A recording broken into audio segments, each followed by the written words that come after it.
Welcome everybody to the 5th round of the iRacing LeMans series. We're just getting set up here and we'll be with you momentarily.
You're about to see the launch of Radeon TV.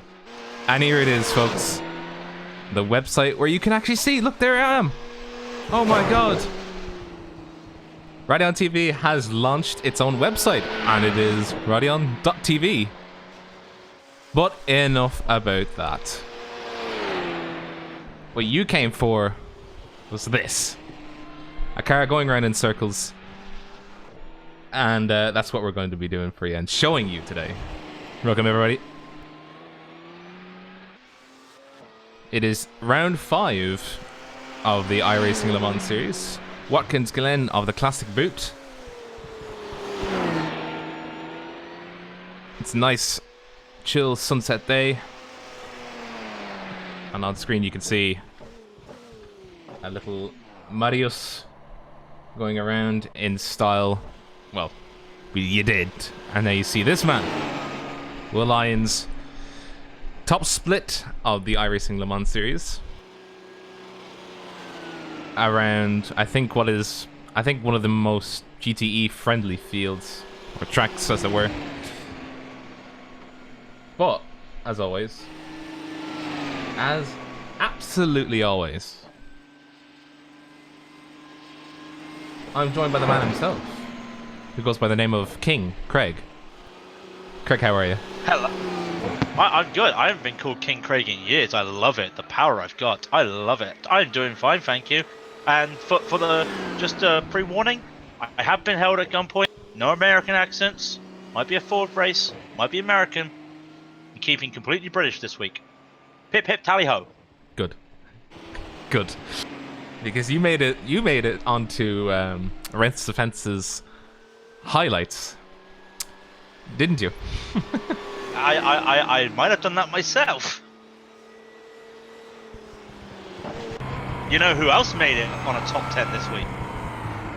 Rick Junk did. I'll post it up by 2,000ths of a second. Look at that, at 124.086, beating Jake Browning, who had a 124.088. Rick Junk with the insane 4-wide overtake into Ascari last week. If he stays at the front all race, he doesn't need to do that. So I think he'll be pretty complacent at the front. Complacent? I wouldn't say complacent now. Well, I mean, there's been a lot of talk this week.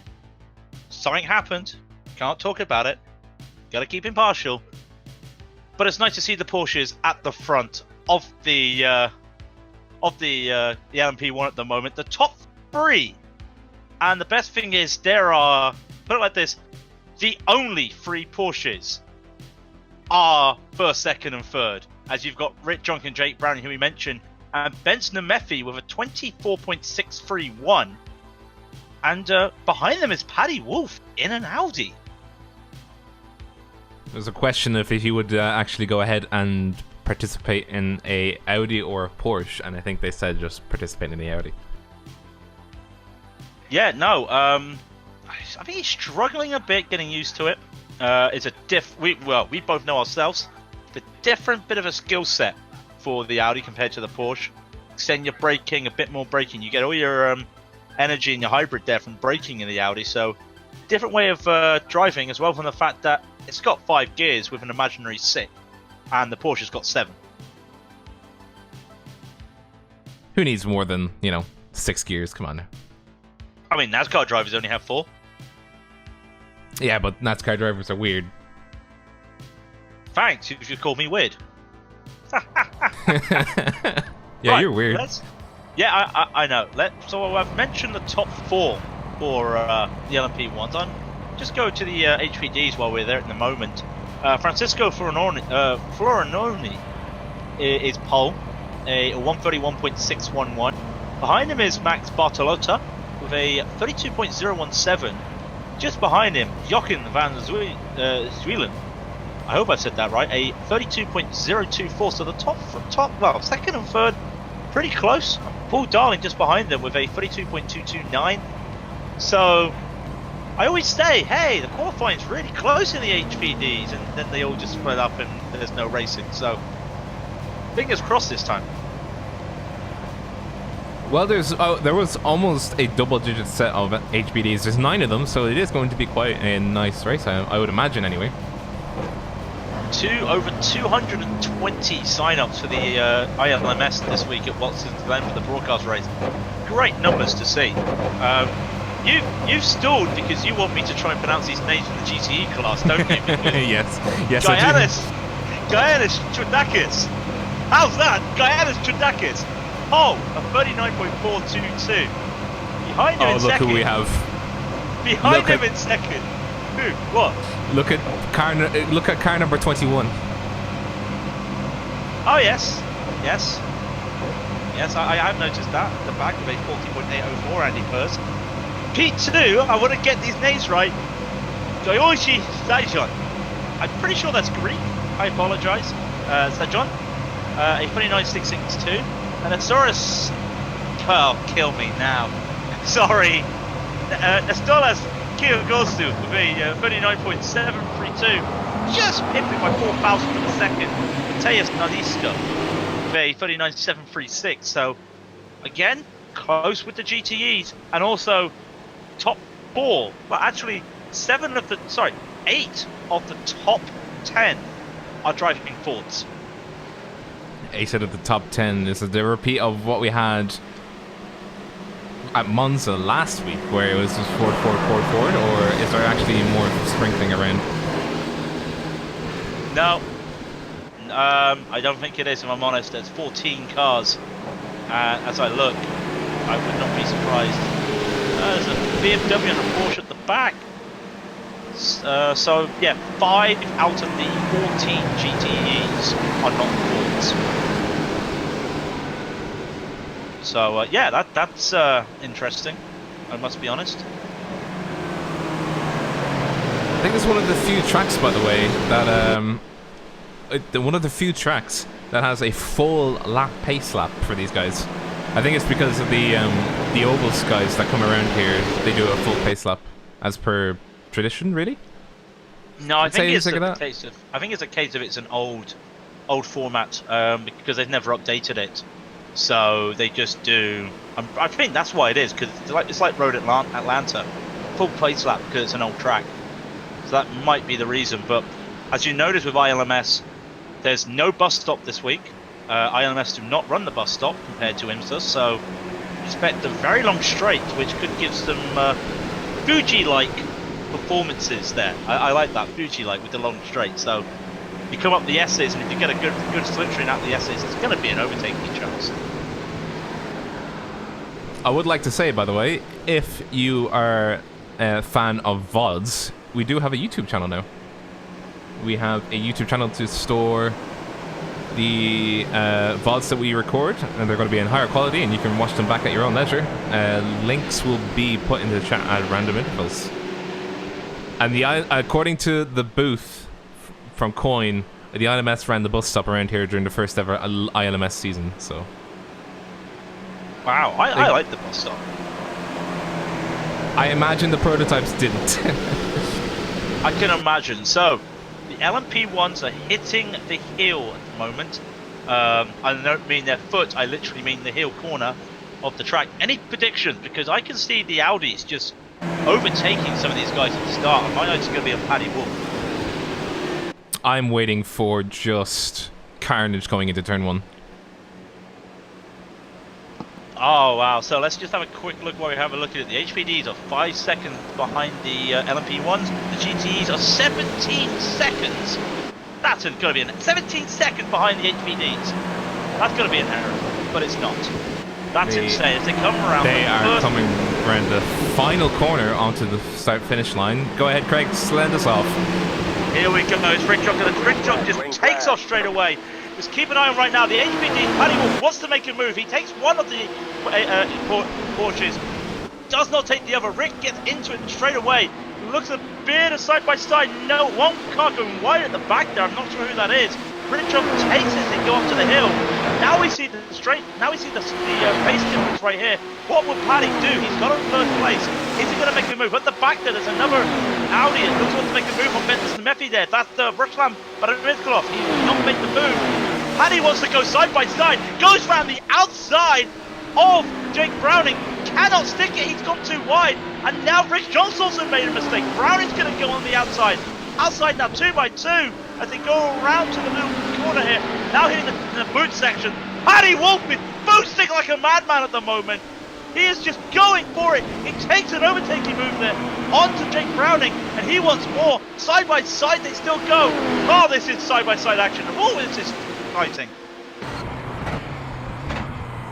So he's moved up into second place as they come around past the halfway point of the first lap.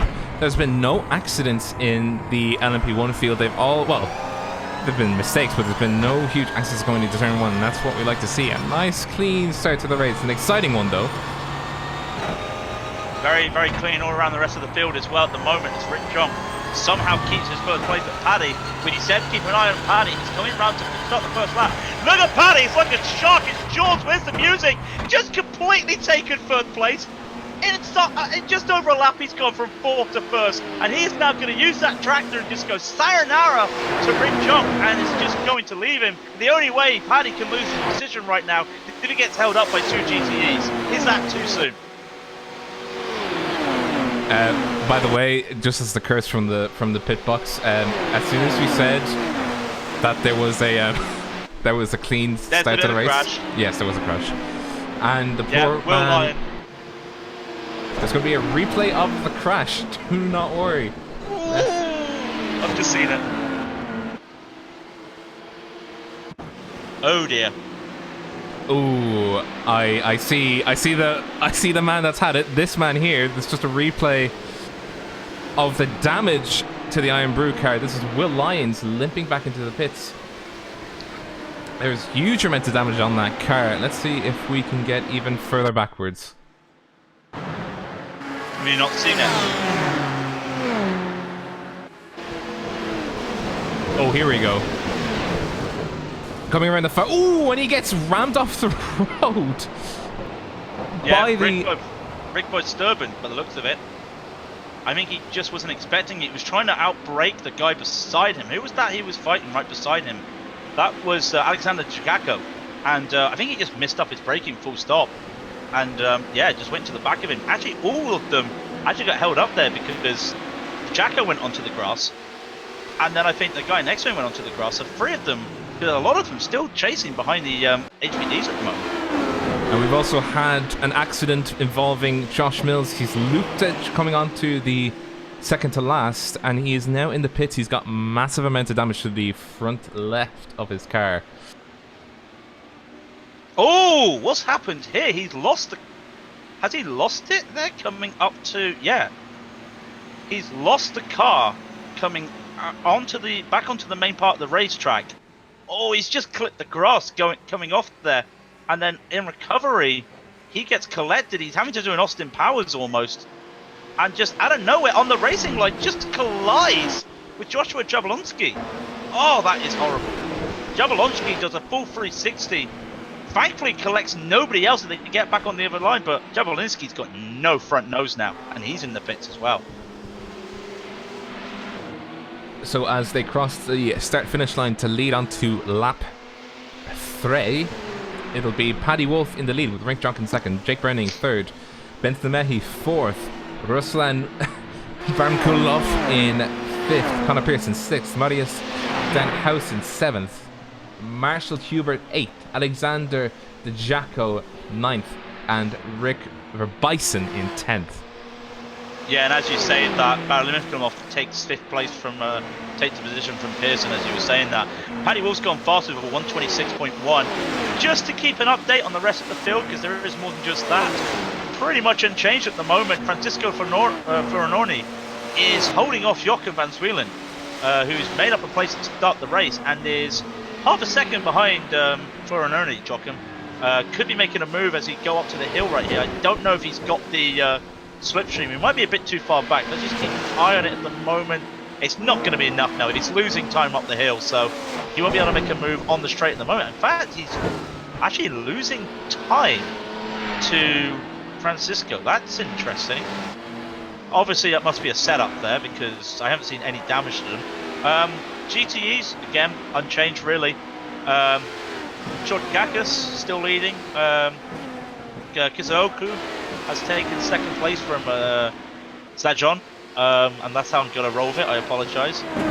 Just pretty close at the back though, at the back of this front of the field, if that makes sense, with Nasisco only half a second behind Zajon, who is second there behind Kiyosu. So I'm not going to enjoy calling these names, but I think the racing is going to be very interesting at the front. Well, I mean, you can have mistakes with names all you want, but the entertainment value will definitely be going up through the roof. Yeah, I'm just looking. There's only a second between second and fourth at the moment. How many times have we said this ourselves when they come down into the boot section of the track here at the moment? I'm just watching Goji Zaitron in the number 4 Ford, and losing a bit of time here to Nestoras at the front. But he is also the Narisco at the back of him as they hit the toe. I love that corner. It's such a beautiful corner. Does hold on to it, but there could be, with the slipstream, there could be a bit of fighting going on in the next lap here once they just sort themselves out. So the top 5, I think, of the GTE field is all Ford. So it's a repeat of what has happened, I think, at Monza and of the race before, where it was just Fords galore, really. Oh my god, sorry. I just want to say Paddy Wolf has a gaggle of GTEs to go through. He just almost faced it a 2 wide there as he's just going past Andy Purse there. I've never seen such a... He caught them at the connection for the boot to the classic straight and just got held up there. And he's got past all of them coming up to the straight right now. But he's lost time because Rick John's able to clear a lot of them as well. So, oh, that was not exactly safe to see. And in fact, Rick John trying to save his position while going up the S's, weaving around GTEs is not exactly a comfortable experience for anybody. And I think Browning might have a run on him actually. No, he doesn't. I thought he did, but just got around it. But the top 3, second, third, and fourth, only separated by a second, the most, second and a half. And they are all PCE, I think, or PCS. Sorry. The three teammates are in second, third, and fourth. But Paddy Wolf is currently 2 seconds, I think, ahead of second place Rick Chunk. Rick Chunk, by the way, is currently the leader of the Radeon TV standings. he's in with a shout of winning the $20 iRacing credits. Wink, wink, nudge, nudge. $20 dues. It's not much, but you know, we're trying our best. Look at the weaving from Rick Junk again, going through these GTEs. As Browning and Nemefi get held up, there's nowhere to go between these two GTEs, and Nemefi's having to hold up going through the fast right left-handed there before the final corner, the 90 degree. Lost a bit of time there, but Rick with just no care to the wind once again. How does he do it? I just don't understand how you can have that much cojones to go around the GTEs like that. So there's been a question of what I said. I said chunk, not chump or chunk. Rick Chunk. Yeah, I just want to say, when I'm just looking back at that, we were saying there was a second and a half between everybody. They got caught in that gaggle. Rick is now half a second ahead of Browning, and Browning is a second and a half ahead of Nemefi. That is the power of traffic, ladies and gentlemen. That is such a shame for that fight, but still going on. Still going on. You know. And you saw Paddy just coming to the front of the cameras, by the way. He just nicked the left-hand side, but I think there's also a case to be said about the bop as of right now. Do you want to discuss it? Let's discuss it. Patch went in this week, changed the regeneration of the Porsches, and Paddy Wolf actually leading, did some testing on stream, and worked out that it's wouldn't say worked out, used telemetry to find out it was a 50% reduction in the regen rate for the Porsches. Just in general regen from braking, I believe, not on the straight. So losing a bit of regen as Paddy goes fastest again with a 25.8 as he gets clear air. Loses a bit of regen, but when you look at it, in all due fairness, second, third and fourth are all Porsches, and apart from the fact they're racing one of the best drivers at the moment in LMP1, they're doing pretty well. Just want to cut across you there, by the way, Craig. It's the MGU-H regeneration, not the kinetic regeneration under braking. That the MGU-H is the regeneration to the acceleration. That was the one that got nerfed. I apologise. I couldn't remember which one it was. I knew it was one of them, but I couldn't remember which one because they all use different. It went from a 32 kilowatt max to a 18 kilowatt max under acceleration. The one with the turbo is the way that you remember. The one with the turbo. Right, well, as things are just calming down a little bit, let's calm down a little bit. Let's go back to the HPDs. Paul Darling has a run on Max Bartolotta. 0.2 of a second right now as they come up the S's. Will he make a move here? Let's just have a look at Bartolotta. Will he go on the inside? Decides not to at the moment. He's got that long straight. Darling will take the position right now. We'll have the inside going around the carousel and will take the position there just like that. And that's what I was saying with that Fuji-like straight. Once you get past that first corner, you got the S's with slipstream, and you pretty much got the position unless the guy in front goes on the defensive. So Darling up to third right there. Darling. You said up to first or up to third? I thought you third. said... Okay, good. I was just like, no, he's not up to first. Not yet, no.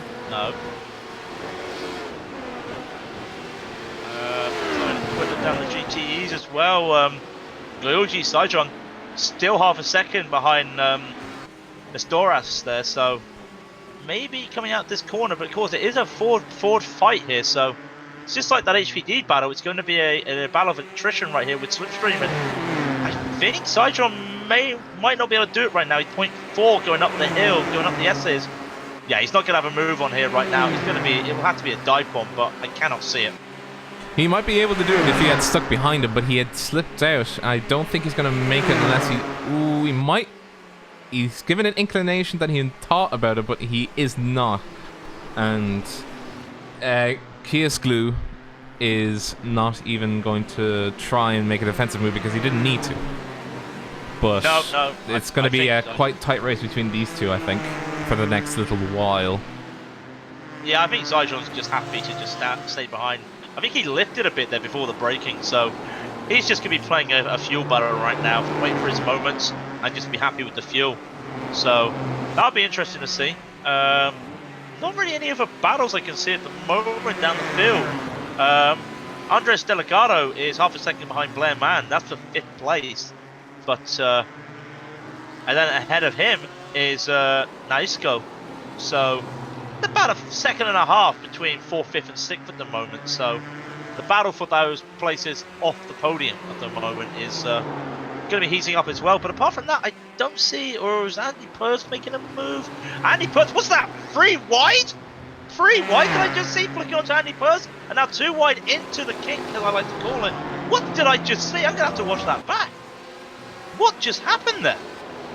He had a cutback on Benefi. Benefi went wide.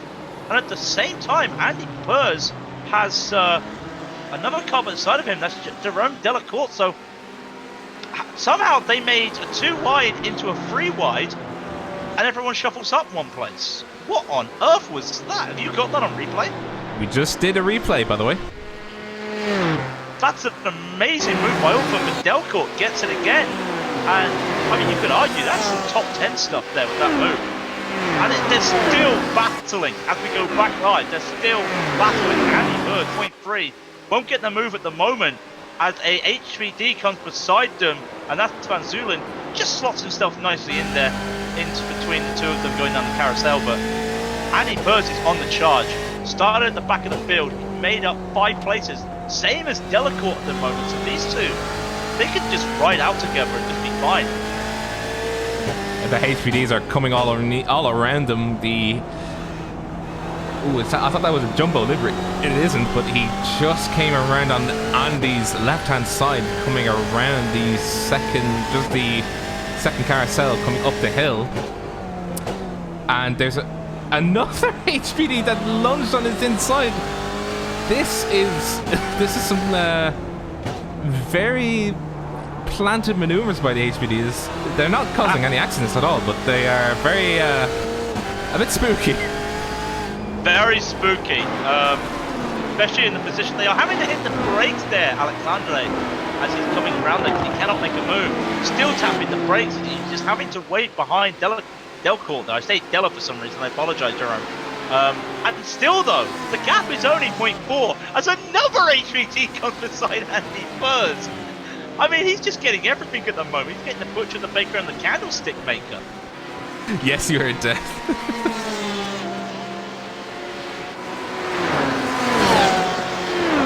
A comment to the booth from Sam Blackwood that said, "You failed to realise Andy has shoulder-mounted HPD launchers."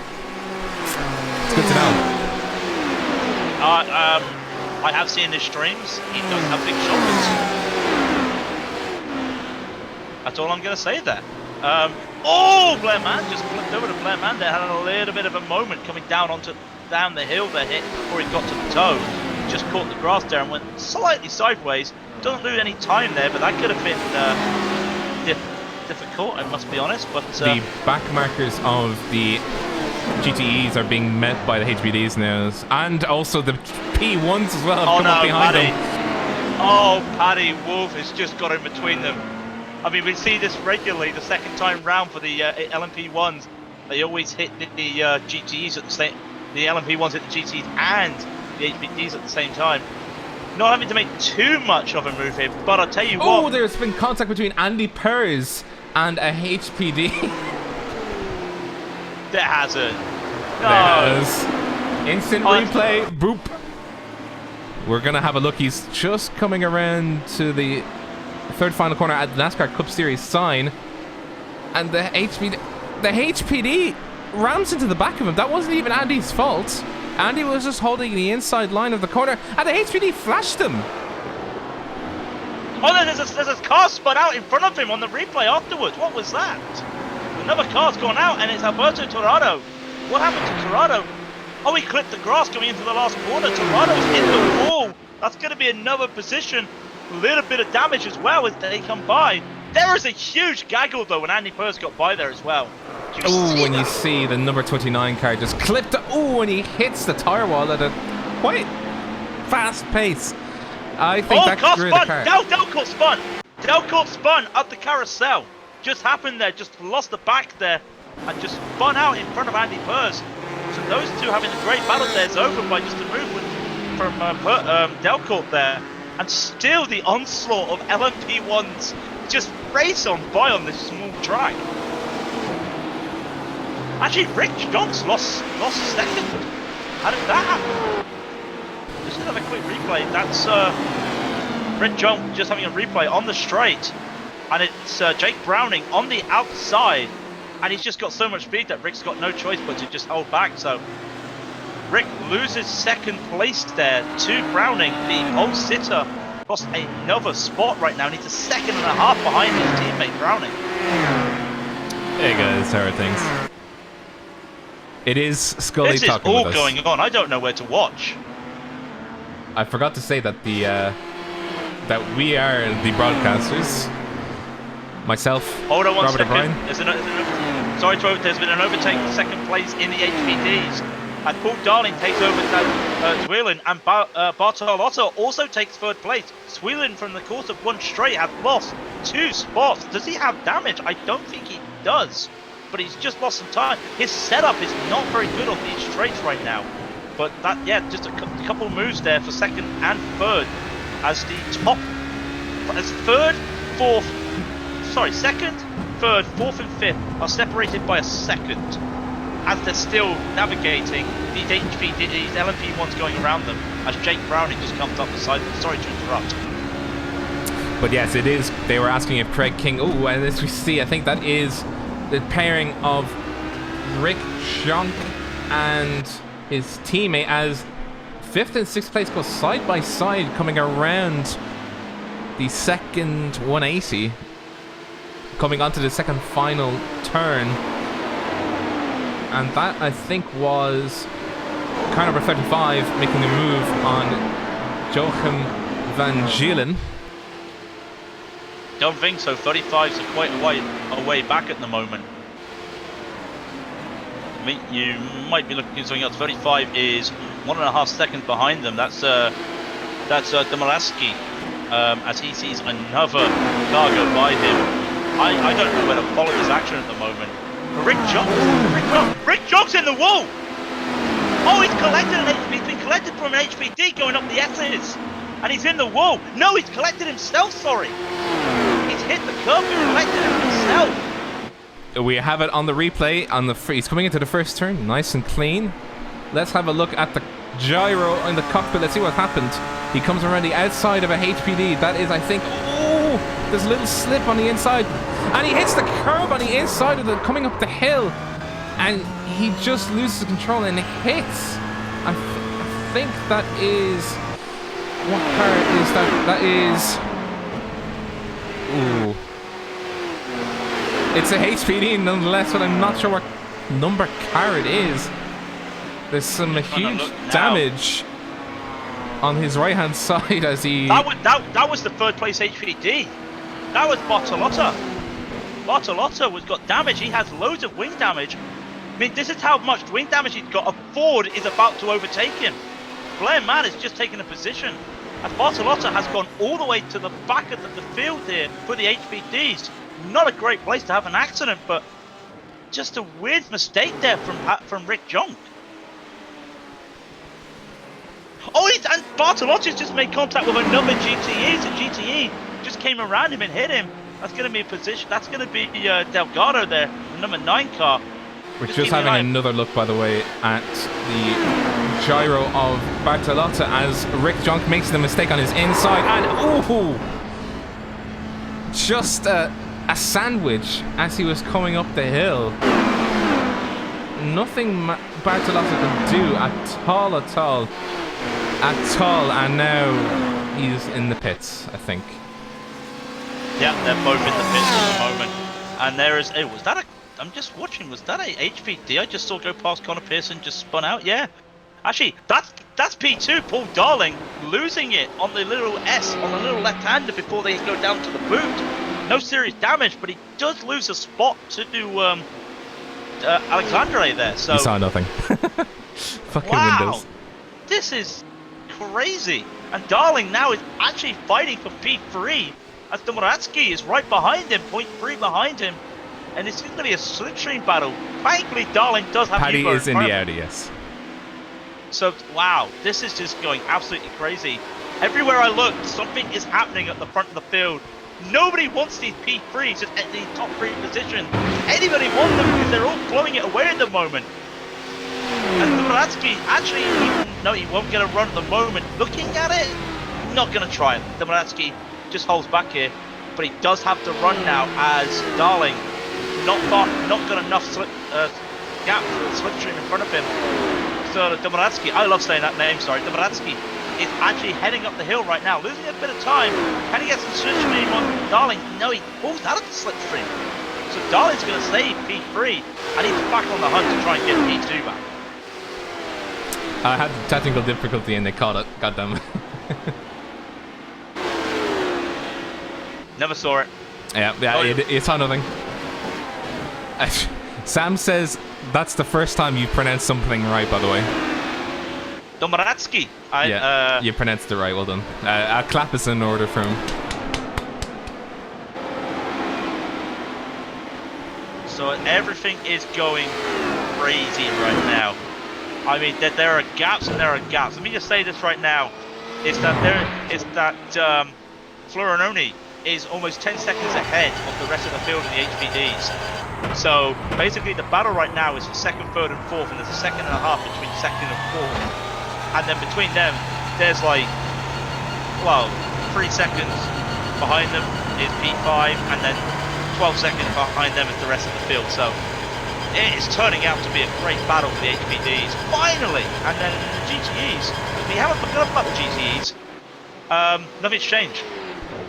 Ganes is still at the front with Nestoras P2, and Georgi is P3 at the moment, and really just saving. No real battles at the moment. Even Andy Burrs, as he's made his way up to 7th, has no one to fight at the moment. But he is faster than Delgado, who is in front of him by almost about half a second. So yeah, there's no real battles at the moment in the GTEs. Especially with the accidents that he's had. Well, not the accidents he's had, the incidents that have involved him. He's still going a half a second faster. I would imagine even with a little bit of damage, it would have been there would have been a little bit of damage seen, or a little bit of consequence to the damage. As Rick Junk is now in the pit, he will probably remain there until his damage is repaired or he retires the car, but he is probably out of the running for this race.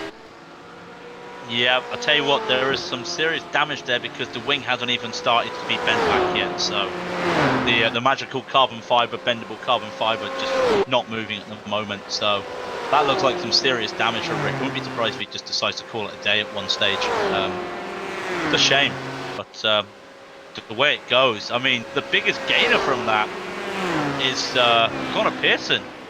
Really, he's moved up to 4th.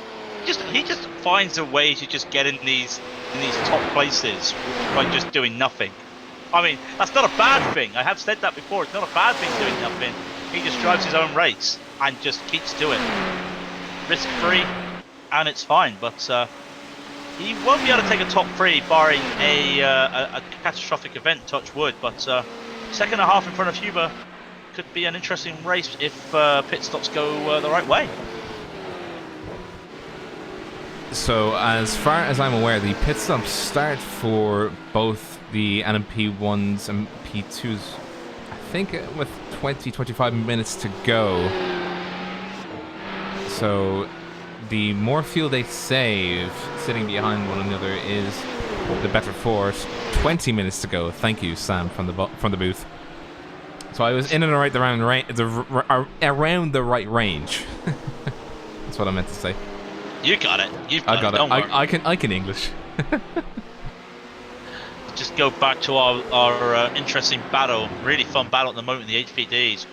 Alexandre still there, holding his doing pretty well. A little bit slower there in the last lap, but Connor Pearson is heading into. Sorry to cut across. Connor Pearson has just entered the pits with 32 minutes to go. I think he is undercutting everybody else and trying to get. He was being followed by Marshall Hubert, who's now taking his position. I think he's undercutting. I think that may help him.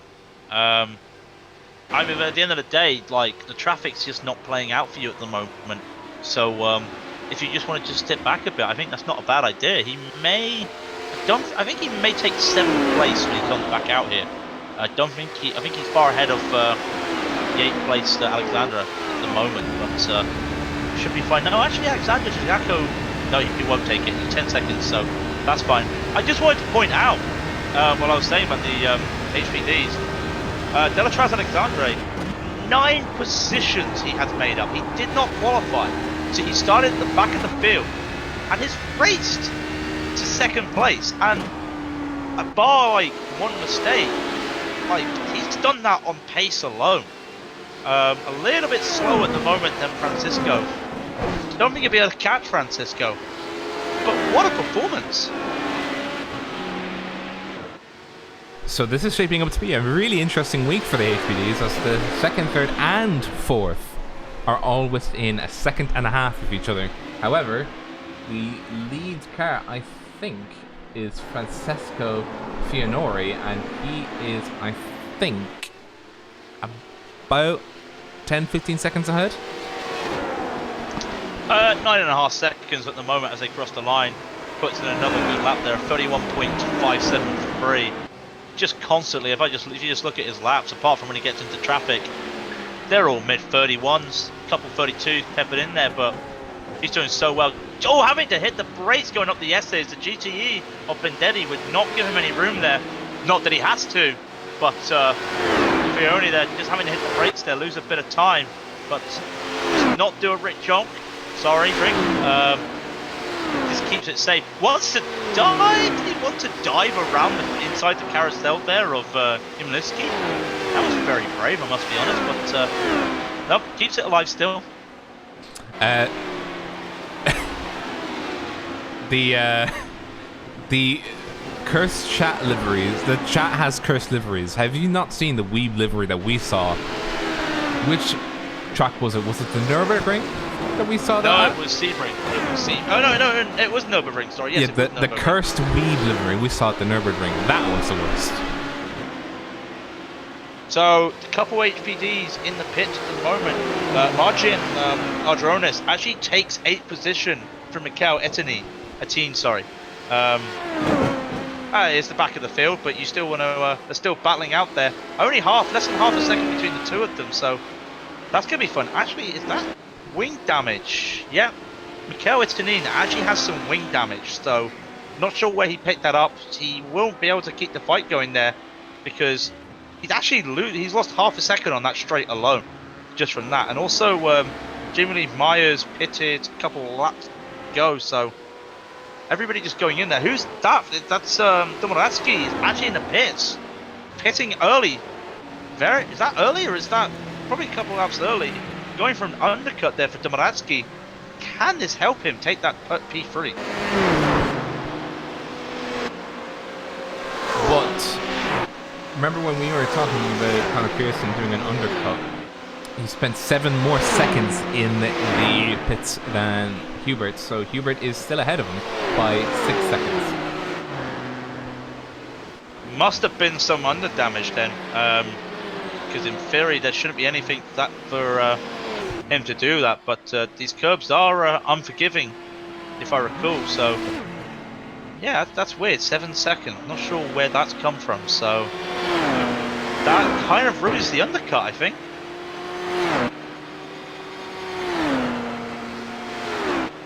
So the P1 field is as follows. In first place, Paddy Wolf. Second place, Jake Browning. Third place, Benson Demechi. In fourth place, Mario Stanhausen.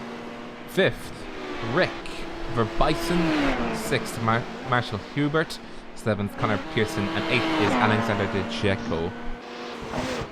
Yep, and the moment for the HPDs, Francisco Fioroni still in the lead with Delatraz Alexandre right behind him.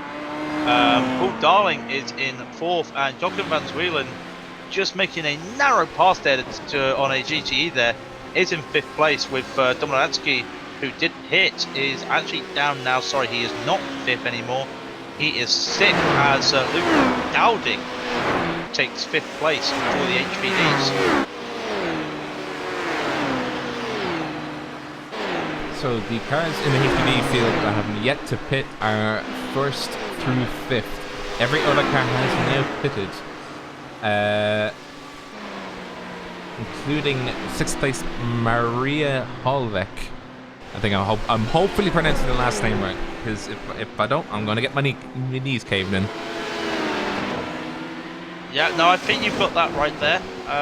Just having a look, Ferrari went fastest again with a 31.5, almost a second faster than Alexandre. So that to me suggested he's coming into the pits this lap. Let's just keep an eye on him. I think he would be pitting. Not that it makes a difference if he pits, but it may set up a chain reaction with those guys in 2nd and 3rd, as they have to make a reaction to Domoratsky soon. Or Domoratsky may actually make an advantage of it. Yes, Fioroni does pit, so what does that do for Alexandre and Darling? Alexandre Yes. He's pitting. Yes, he is. He has just come into the pits. And Darling does not pit. Darling goes out for another lap. Does he have more fuel from going behind? Sweelan then coming round.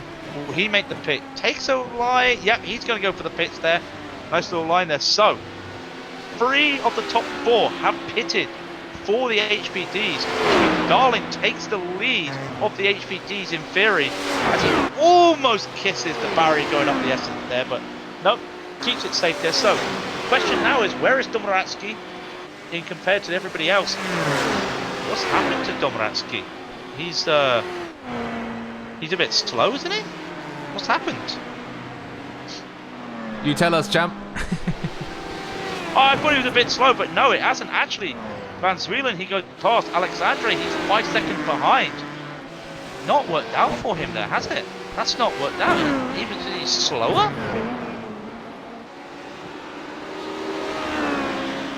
Something must have happened on his outlap, because he was not that far behind. So I will keep an eye on that if I can, but that's very weird. A roving reporter in the sky, you know. No, I can't find anything. So. How is the GTEs doing, Craig? How are we doing in the GTE world? Very boring, if I'm brutally honest. They're just driving a very calm race. Andy Purz pitted early, and I mean early. He pitted lap 16. They're on lap 21 at the moment. It still remains that Giannis in the lead by 6 seconds, with Nestoras there behind him in P2, and a second and a half behind him is Zyjon. There is no real battles happening in the GTEs at the moment. It's a very spread field. Connor Pearson just passed by Grigorgi Zajan in 3rd place for the GTEs. He's currently 1.7 seconds behind Nestoras Kisoglu, but they're lapping at about the same pace, so unless Grigorgi can make the extra effort in these next few laps, it's probably just to say, Browning and Nemefi's pitted. Browning and Nemefi have pitted. I know that's not a big difference, 7 seconds between the two of them, but both of them have pitted, and Browning does take off, but just some key moments there for the lead Porsches, really, because they are the lead Porsches after Paddy Wolf in the Audi. So just those two taking pits there. Don't think there's much to say about it, but be interesting to see if Nemefi can make anything, because he's got Bavizin right behind him at the moment. Now it's not for position, as Bavizin has not pitted yet, but will he decide to make a move there, or will he just hold back? It's a question there. Just gotta be careful. He will hold back, but you just gotta keep that in the back of your mind. When will Paddy pit now is the question. Does not pit this time. 2 more laps, I would think. Maybe 1 or 2 more laps at the most, because I think the majority of the other LMP ones that are still running have already pitted. A quote from the booth is from Sam Blackwood, thank you Sam, is, I don't know why we're still here. The track is too thin, the cars are too fast for the track layout. It's just my opinion, we need wider, more open tracks like Twin Ring, Mortegi, Imola, etc. What do you think about that? Craig? Yeah, I used to like Watkins, Glen, and it's kind of gotten boring now. Corners aren't really good for overtaking. It's one long straight. To be fair, this would be more fun if you got rid of the boot, and that's saying something because the classic layout is not exactly that fun. It's just a weird layout. There's a battle for P2s going on in the background going into the first turn, and one of them went so far out. I'm surprised they didn't even get a black flag for it, as Benson Nemehi and Rick Bison are going down the back straight towards the carousel on the back straight just past the old boot. So I was just keeping an eye. Paul Darling's taking another pit stop, I think. I'm not sure. No, he got spun.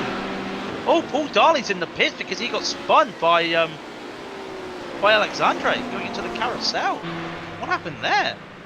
Oh, Alexandre just got a little bit loose going around it, tagged him, and just went around. Oh, and Darling took a hard hit into the wall. So that's Alexandre taking. Yeah, that'd be second place for Alexandre. Dominatsky did have a long pit stop for some reason, and he's 7 seconds behind, but that's pretty much the top 3 sorted, I think. But that's such a weird move there from Alexandre, just losing the car going into the carousel.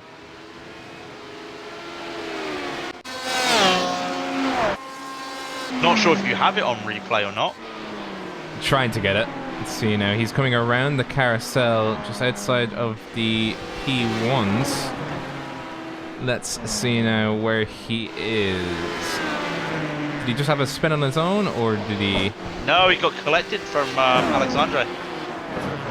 Alexandre had the inside line going into the carousel, and just on the braking, he just got a little bit loose, went a little bit wider. I think it's a bit of understeer, and just collected him. Just a little bit of netcode, but collected him. Pure accident, to be fair. You can't really say someone could have given more room. It's just Alexandre understeered going into the chicane there. As just as we're looking here, Nestoras P2 of the GTE does come into pit. Not that it makes too much of a difference, but Zijon is onto him. So do what we say, please. Let's not have any speeding penalties with these GTEs. It's a new bunch of GTEs this week. So come on, boys. Let's make it 2 for 2. We need it. Do it for the boys. Do it for the stream. By the way, guys, if you are enjoying this, do, click the follow. Do subscribe if you want to, help out the channel. We appreciate all the support that we've been getting so far. And go check out our website, radion.tv, or the YouTube channel, where we'll be posting the higher quality VODs for future reference. Just seeing it in the boost, someone brought up Laguna Seca as an idea for a track for the LMP1s over ILMS. I mean, that would be really cool, but I just cannot see these cars doing the corkscrew. You'd have to compromise so much to get the corkscrew for the rest of the track. So it's not like Bathurst that we did last year. There's just too big of a difference. So shame, really. Paddy Wolf comes into pit, not that it matters. Erwin was joking, by the way, about the Laguna Seca, because these cars would not, the P1s would not be able to do it at all. They just scratched the underside. P1s, yeah, the P1s would be a rocket ship going over the corkscrew, wouldn't it? They'd just fly. It's a bit like having them at Lime Rock, where they would just fly. You remember that? They would just fly at Lime Rock and not have a care in the world. It'd just be like, whoosh. Oh, I'd love to see that. I'd love to see that. Oh, we did it. We did it for week 13. That's what we did. The sun's coming down. I just noticed that. That's a beautiful sight as they're coming to the final corner, seeing the sun. Where is Alexandre? Alexandre is 3 seconds ahead of Furioni there. It's, 3 seconds behind Furioni there, and it's actually faster. Okay, we might have a battle on our hands right now for the HPD lead. Because if he keeps that pace, he might be able to catch him with 17 minutes to go in the race. But apart from that, I got to be honest, I don't really see much overtaking. Oi! The Mephi with a close moment there, going up the S's, almost at a Rick Chong. just avoids it. But apart from that, yeah, it's not exactly very close racing at the moment. It's just everyone surviving. We are currently in replay mode now. We're going to see the Benson Mehi close call. As he comes around turn 1 and he comes up the hill. In front of him, I think was... No, that was not for Bison, but it was a GTE. Or not GT, sorry, HPD. Do not see him having a close... Really? call. Looked like a close one on my screen. No, he seemed kind of collected in the cockpit. Wow. I mean, there was quite a bit of it. There wasn't a lot of gap there, but when you look at it straight away, Filoni's just had a moment. What's happened to Filoni? He's just had a moment. What has happened there? That would bring Alexandra back into contention, though. He's got the gap down to 2 seconds for the HPDs. Oh, I see it going up the hill, connecting back to the classic circuit. Lost the back of the car. Just a bit of sliding there. Had to slow down. Yeah, that will lose you a second. So he's 2 seconds ahead now of Alexandre. And I think if you look, Alexandre can now see him as he comes onto the straight. Yeah, he's got a chance right here. But the question is, Ferrari has got such a good car for the straight. I think this is built for the straight, this car. So it's going to be interesting to see if he can hold it, because Alexandre's got a bit more downforce, I reckon, and he will make up on the corners. It's always that kind of juggling act that you have to perform with these cars. You have to think to yourself, do I want to go for the medium downforce setting on Watkins, or do I want to go for the low downforce? Those are the two main choices that people make through this track. And you have to remember as well, the HPD is the same car. Well, it's not like we're talking about a Porsche low downforce or a Porsche high downforce versus an Audi low downforce, you know. The HPD is the same car, so it's skill alone with a little bit of setup. It's like a spec series, so you just got to keep careful right here. Ferrari, again, he made up time and lost it with more traffic in front of him. The gap is now 1.5 seconds. That's how much Alexandre made up because of the traffic. 3 wide, almost 3 wide down the start-finish line between HPD and LFP1 and a GTE, as Delatraz Alexandra is 1.6 seconds behind Francesco Fionori. Hopefully I'm saying that right. It's hard to get it right. But he is closing the gap. The difference between the two of them was 0.3 to Alexandra's favor. So we could be looking at a final showdown within the final 10 minutes of this race. Yeah, like I said though, Francesco has the speed on the straight. And Delatraz is making it up on the corners and making the boot section of the track really work to it. The gap is now 1 second. Something is not right with Fiorini's car. It's got to be. Do not lose that. Has he literally worn the tyres out or something? I've not seen any damage on his car, especially if he's still going pretty fast on the straight. The gap's at 1.1 seconds right now, as he's honing down Alexandre, hitting the grass, a little bit of an off track, keeps on line though. This is really shaping up quicker than I expected. There's 13 minutes left. I was expecting this with the last 5 minutes maybe. This was the battle for first when they crossed the line a lap ago. Watch as it changes from 1.6 seconds to about 1 second. Here we go, just waiting for it to tick over. It is less than 1 second. 0.9 of a second now separates the two of them as they come up the hill. Come on, GTE, play the game. That's very good. Thank you, GTE.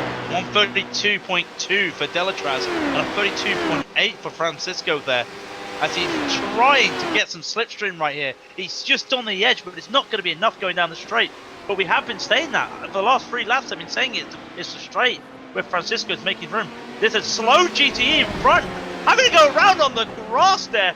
I don't know what's happened to that GTE. Nevertheless, I don't care. I'm watching this battle. Delatraz has lost a bit of time there from the GTE.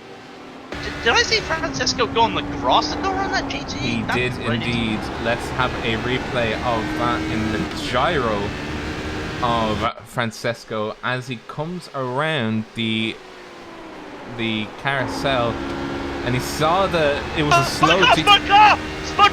Oh, damage to Ferraroni! There was a spun car going into the toe of the corner, and he's made contact with Alexandre as they go around the third from last corner. Delatraz Alexandre has the lead after a mistake from a GTE. Ferraroni had nowhere to go. He is losing time. He's got massive damage. Oh, and they did come into contact with each other. Oh, and you can see the damage to the left-hand side of Francesco Fionori's car as Delatraz Alexandre, he's pitting yet. I think he's not had a good lap at all. He's putting it in. I think he's gonna call it there. But now the leader of the race for the HPDs is now Delatraz Alexandre.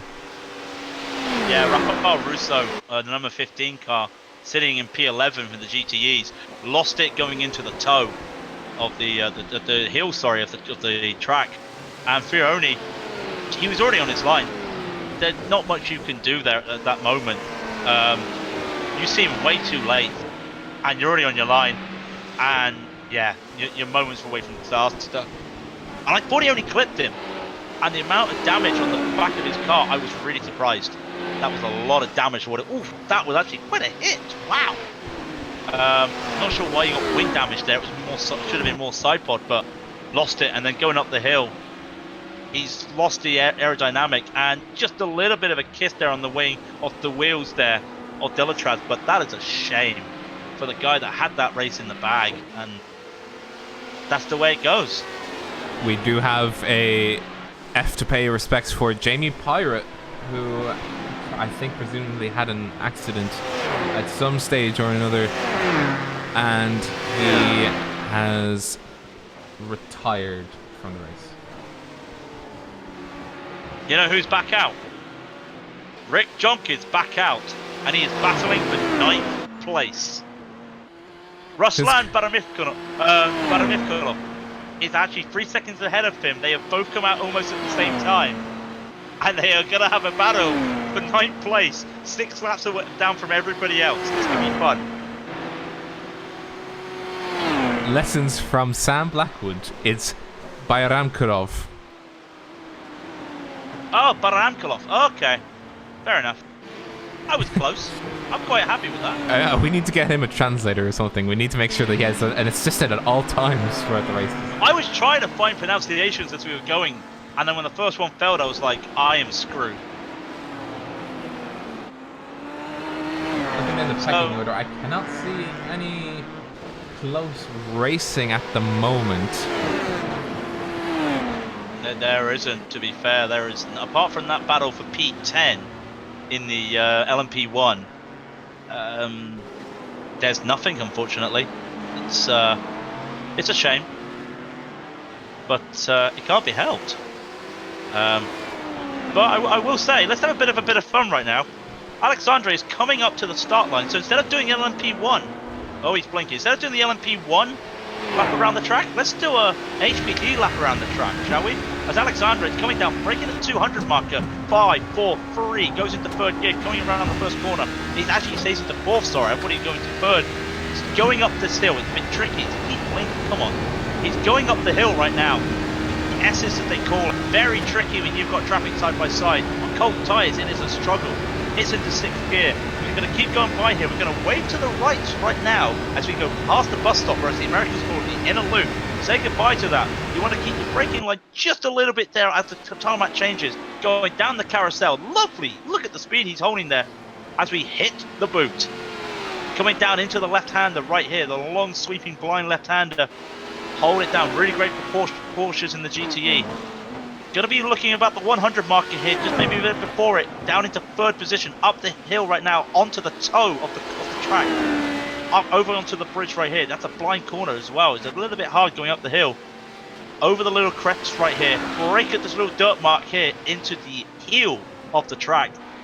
And now coming up to what I think is the trickiest corner on the track. this uphander this uphill left-hander back onto the classic circuit. Now it's almost flat out here on the kink. Does he go flat out? Let's just keep an eye on it.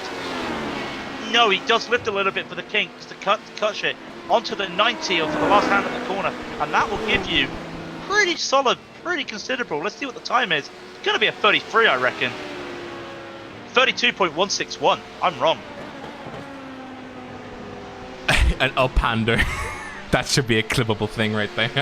Oh, it's an uphander. It's an uphander. This isn't table tennis. Or this isn't, Can you have the link to Ready on TV? Of course you can. If this isn't table tennis or tennis, it's not an uphander, it's a left-hander. Hey, I play table tennis. We don't call anything uphanders.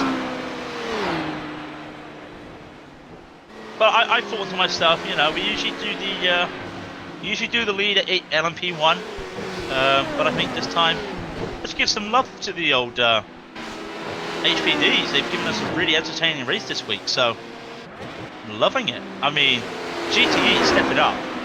Come on, where's the drama in the GTEs? None. We do have some battles now. Maria Holbeck is battling Martin Arnoldus. That's how you say it. Hey Arnold! No, it's not like that, is it? I don't know, but they were going side by side going into the inside loop, as the Americans call it, but it's actually the carousel. Inside loop, the bus stop. Damn it! Half a second right here. Oh, Martin goes a little bit wide. That would put Maria onto the line. Just going to be pushing there. Martin does want to try and take the inside. They're going to be Bender to side pod here. Maria, can she do it? Just takes it there. Having a little bit of force there. Holds the inside. Slides back to the outside. That is clean. That is clean. Holds on to it. She's got Speed B on her car for a reason. She's just taken 4th place in this race. Started in, I think she started 8th place if I recall. In the HPD, so doing a really good run at the moment, and she's gone on to 4th place at the moment. Yeah, she started 8th and now 4th. Yeah, there was a JB Pirate says in the chat there was 3 to 4 cars at one point in the HPDs running for position, and indeed there was. We did cover that a lot, or well, not a lot. We covered it for quite a while throughout this broadcast. And now you're seeing, I think it was probably going to be the last sort of battle between cars in the HPDs as Maria Holreck is moving away from Martin. And yeah. I think, unless he comes back, because he just closed the gap coming into the carousel. It's still half a second. It's going to be a few bad corners for Holreck at the moment, so not entirely sure. Takes a wide line there, really nice line though. It does actually help. Alright, that's faster. I didn't expect it. And the lights have now started coming on. Watkins Glen's has lights? This is something I was not aware of. Oh no, not the lights on the track, it's just the lights on the cars. Does it have lights? No, it doesn't. No, the track doesn't. The track doesn't. The cars do. Oh yes, I see it now, yeah. We're hitting the sunset. Lovely transition. That sunset as you're coming, I said it before, as you're coming to the final corner, that just looked beautiful. But no, I notice has lost more time. Now almost a second and a half to Holreck. So I think Maria's got P4 screwed down right now. What a drive. Blair Mann and Matthias Narciso, or however you say his last name, they are within 1.5 seconds of each other now as they come up to, I think it would be white flag Narcisco. Thank you, Sam. Somebody should make a compilation of the amount of mispronunciations we've made over the last, I don't know, month and a half. I mean, it's a drinking game at the moment, isn't it? Surely. Yeah. We're now doing a drinking game, essentially. This will be the second to last lap, I think. Sorry.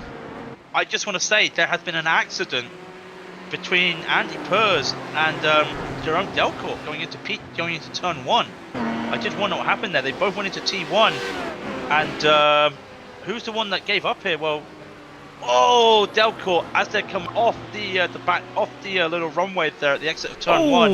Oh, when you see it there on the replay, he just caught him. And that is Andy Pearce with a hell of a lot of damage. Let's have another replay. I want to see from the gyro.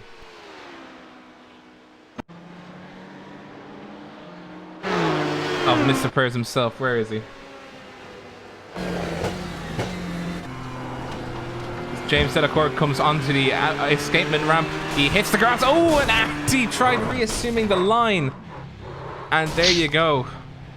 Two of them involved in a nasty collision coming off turn 1 going up the hill. And that's really... It's a racing incident, of course, but it has ruined the race. I'm actually surprised that Andy's pitted. They're probably about to take the white flag. Paddy Wolf actually, he is coming up. He'll be a few corners left. He'll be taking the white flag. So Andy could have actually held on to P8 there. And he's decided to pit. Very weird choice there.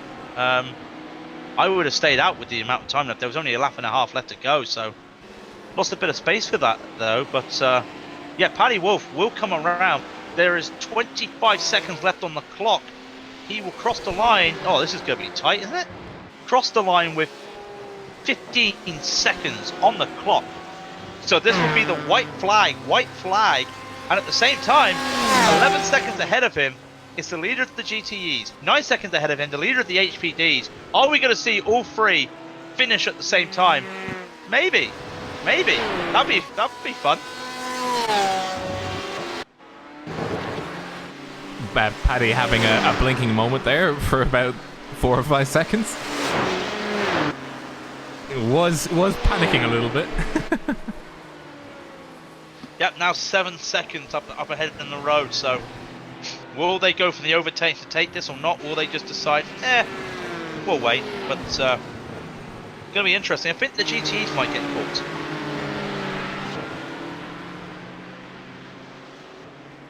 So, I think should try and see if there's any last minute moves. It doesn't seem to be. The person I was thinking was going to make a final move is not going to, but this might be the final battle that we will see today. Rick Junk versus Ruslan. The leaders have stopped. Sorry to interrupt. The leaders have stopped. Delatraz has realised it's white flag. He has held off and stopped for Paddy. Will Giannis also stop at the time?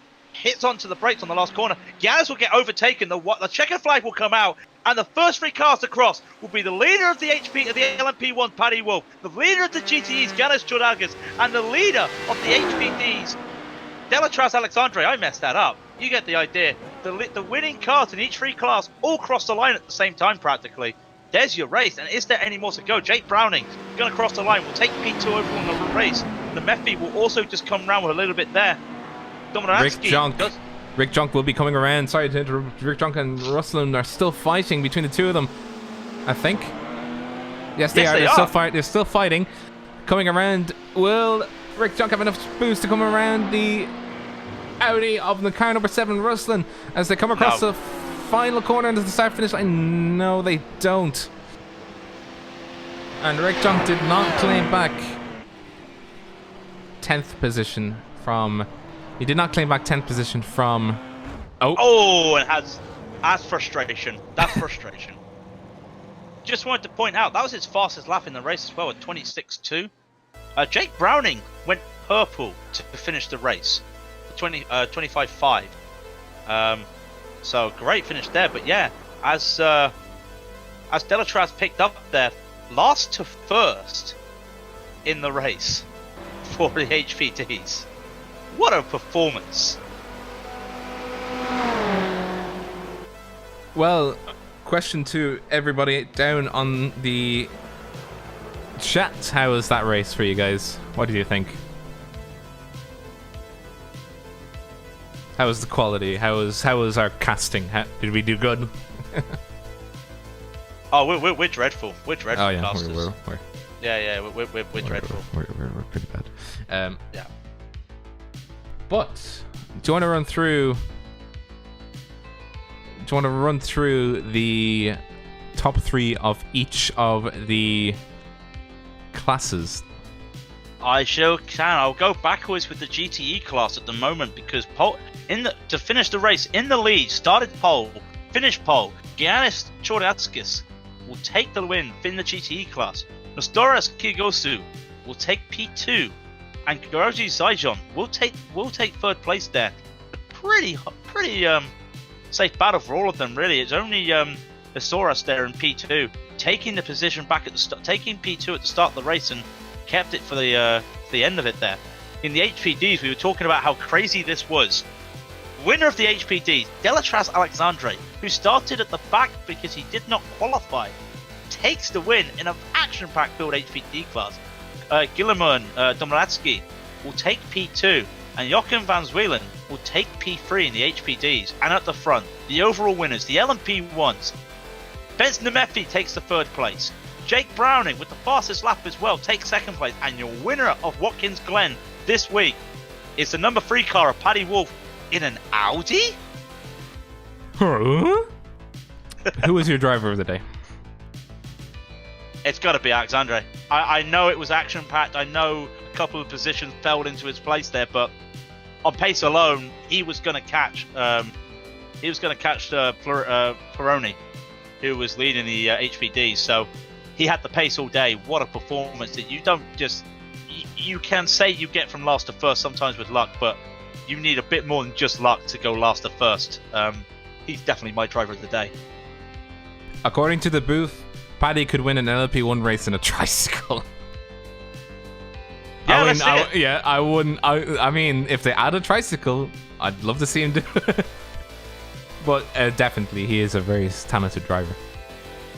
Oh, no doubt about it. I mean, I suppose he hasn't really driven that a lot since Le Mans, so that says a lot about his performance there, I think. So, really good drive there from him. Faultless, really. Didn't really have any incidents, did he? No, he didn't. So, yeah, pretty much faultless. I have a thing for next time that we can do it. Don't show the overall delta every time you go into HPDs or GTEs. You can only see how many laps down they are. I'm more interested in seeing the delta per class. We can actually do that. The pace for Paddy on average was, let's have a look, his last lap before he crossed the line was 1:26.2, but he had a best lap of a 1:25.6 throughout the race. Just having a quick look here because I think the move of the day has to be Jerome Delcourt's and Andy Purze's insane free wide coming back onto the classic section. I mean, that was a thing of beauty. Just going around there, how they basically all went around their free wide untouched, I'll never know. And then having to go 2 wide going into what I call the kink. That's just lucky. I wouldn't say lucky. That's just lucky they both knew what they were doing. But brilliant move by all of them, I must admit. So we had a move of the day. That'd be our move of the day. But we don't have that, I'm afraid.